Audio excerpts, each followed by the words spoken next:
Today I am going to start the third lesson of your book Moments, and the lesson is the Iswaran the storyteller. Iswaran the storyteller. The storyteller. Iswaran the storyteller. I think you can understand what is a storyteller. As a person who makes stories and tells, a person who makes stories and tells, he is called a storyteller. In olden time, not nowadays, because nowadays all the children are busy with cell phones, laptops. But in our times, when we were children, our grandfather or our grandmother would tell us the stories, and they make stories and they told us so many stories. So in this story, Iswaran the storyteller, Iswaran is a person who tells stories. One night, Mahendra woke up from his sleep and saw a dark, cloudy form.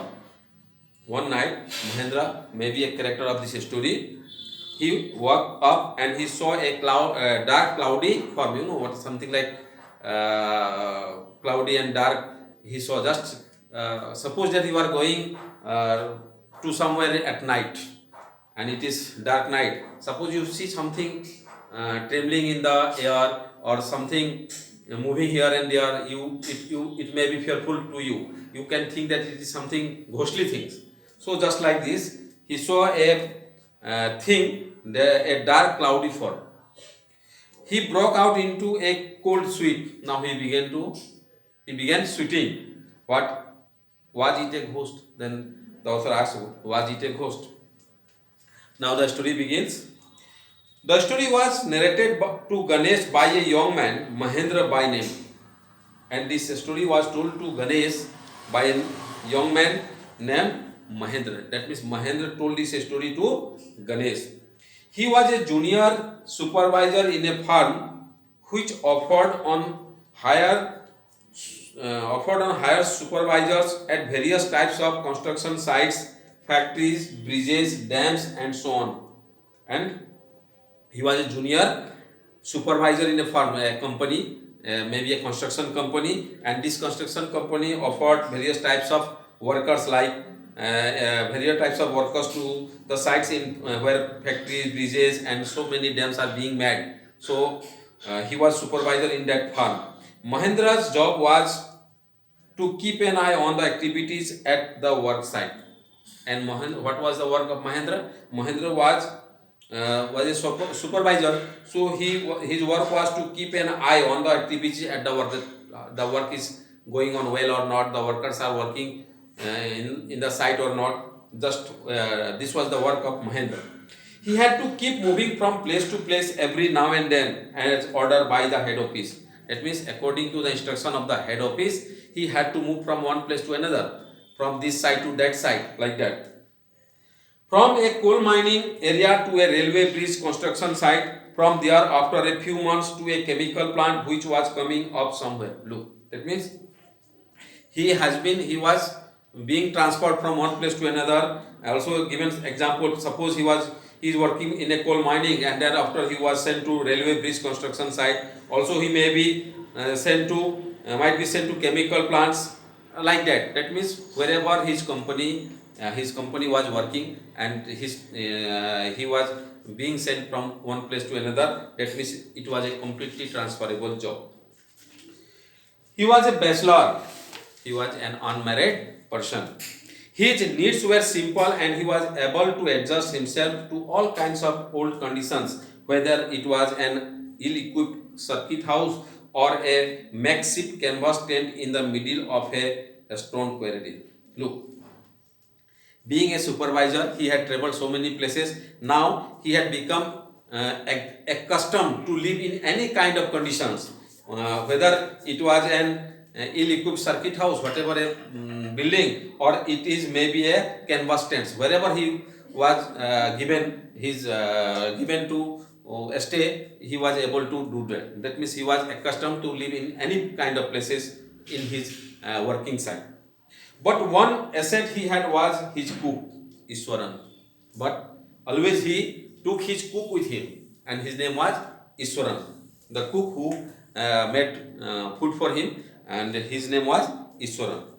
The cook was quite attached to Mahendra and followed him uncomplainingly wherever he was posted. Look here.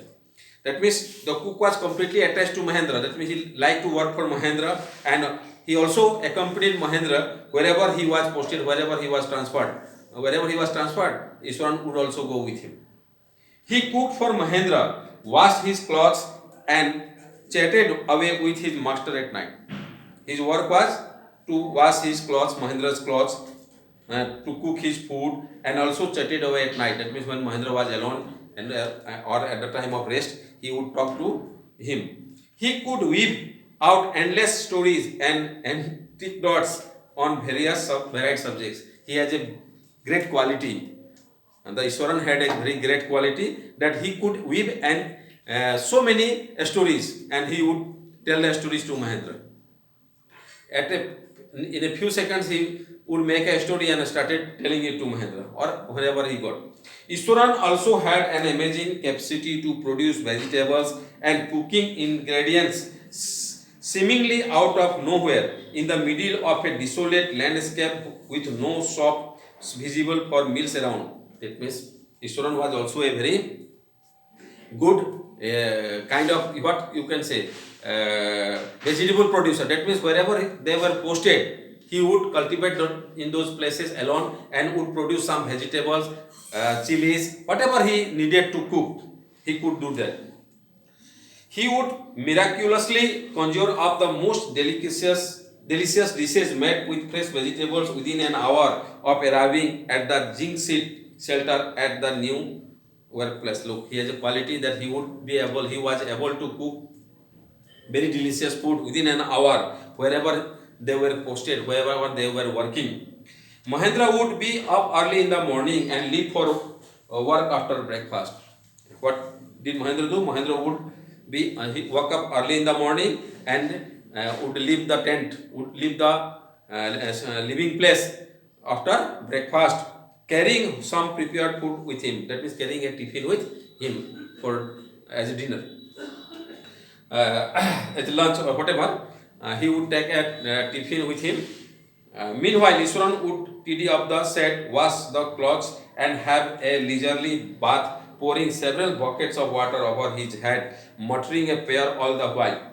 And when Mahendra would go to his office, then Iswaran would tidy up the sets, that means clean the room wherever they stayed, wash the clothes, and would take bath with buckets of water, and also he prayed while bathing. It would be lunchtime by then, and while doing this, it would be the lunchtime. After eating, he would read for a while before dozing off, and before taking a sleep, a nap. He would also read a book. The book was usually some popular Tamil thriller running to hundreds of pages, and he would like to read some Tamil thriller. It was a big book, and he would like to read it. Its imaginative descriptions and narratives flourishes would hold Iswaran in thrill, and the story, whatever written on that story, would thrill Iswaran. That he would like to read those kinds of books. His own descriptions were greatly influenced by the Tamil authors that he read, and whatever he made, whatever he wrote, whatever stories he made, those were influenced by the Tamil authors. That means he took help from the story of the Tamil authors and would make his own stories. When he was narrating even the smallest of incidents, he would try to work in surprise and in a surprise ending into the account. That means he wanted to give thrill, excitement in his stories. That means whatever incident he would tell to another, he wanted to give thrill or excitement in that story. For example, instead of saying that he had come across an uprooted tree on the highway, he would say, with eyebrows suitably arched and hands held out in a dramatic gesture. Suppose he had to say that he had come across an uprooted tree on the road, he would not say it simply. He would then, what he would do? He would say that we are making his face, making his body some in excited position, and in a dramatic gesture, he would say the tree was deserted the road was deserted and I was all alone. Then he would say, the tree was deserted and I was all alone. Then he was all alone. Suddenly, I spotted something that looked like an enormous bushy beast lying sprawled across the road. And he spotted something enormous, something big, very big thing lying on the road, lying on the road. I was half inclined to turn and get back, and he was in the mood to run away, run back. But as I came closer, I saw that it was a fallen tree. But when he came closer, he found that it was a fallen tree with its dry branches spread out, and its dry branches had spread out. Mahendra would stretch himself back in his canvas chair and listen to Iswaran's tales uncritically. Mahendra would stretch himself back in the canvas chair and then listening this story. Mahendra would sit in his canvas chair and also Iswaran's story, would like to listen Iswaran's story without giving